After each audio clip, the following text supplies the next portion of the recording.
Attending the G7 meeting in Tokyo, U.S. Foreign Minister Antony Blinken is on a two-day visit to South Korea and concerns over deepening military ties between Russia and North Korea. This is his first visit to Seoul since Yoon Suk-yeol became the country's president last year.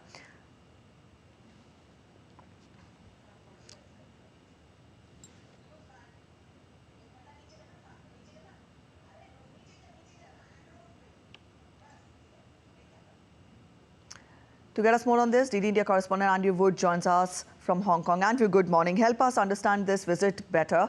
This comes after Antony Blinken participated in the G7 foreign ministers meeting in Japan. Let us understand the significance of this visit first from you.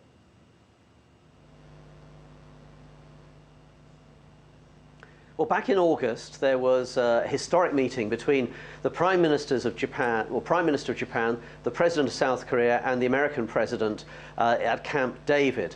And at that time, America gave what it called an ironclad guarantee of the safety of Japan and South Korea, two of its most important allies in the region. Now, Mr. Blinken has reinforced this over the past few weeks. He's now meeting, well, he's just met the National Security Advisor in South Korea, in Seoul, if he's sticking to his schedule, and he's meeting the President at the moment and will be meeting the Foreign Minister just after lunch. So this is a very important opportunity for to make sure that Japan and South Korea are on board, that their worries are being taken seriously by America, and that they can talk about possible strategies and tactics for dealing both with North Korea, which seems to be becoming friendlier again, as you were saying, with Russia, and also China. In the past 24 hours, a senior defense delegation has gone to Moscow, and President Putin said that there'd be more cooperation with China. All right, Andrew, on one side we have Antony Blinken in Seoul. At the same time, you tell us that a defense delegation from China has reached Russia. Spell out more details, because we've seen recently there were summit-level talks between Vladimir Putin and the North Korean leader.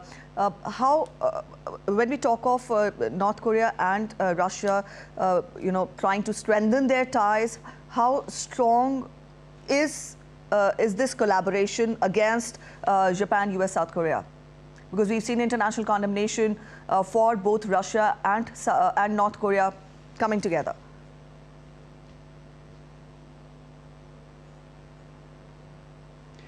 Well, Russia and North Korea were very close during the days of communism, when it was the Soviet Union. And they have got closer, I think, over the past year or two, along with China. Now, Russia needs ammunition, and North Korea seems to be supplying it. That's tactical. And in return, North Korea wants strategic help on things like missiles and radar and so on. I remember North Korea is getting ready to test a new missile.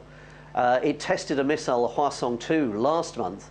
That, in theory, that missile, and don't forget, it could, in theory, carry a nuclear warhead. That missile, that model of missile, can hit the whole of the United States, in theory. So this is something that both the United States and South Korea and China and Japan worry about. In a way, South Korea is not so worried, perhaps, about missiles, because it's next door to North Korea. If war broke out between North Korea and South Korea, remember South Korea, the capital, where nearly a quarter or more of South Koreans live, is easily within artillery range of the North Korean border. So attacks on South Korea would be very different to any attacks on America if North Korea decided to start firing its ballistic missiles. All right, Andrew, we'll leave it here. Thank you for joining in with those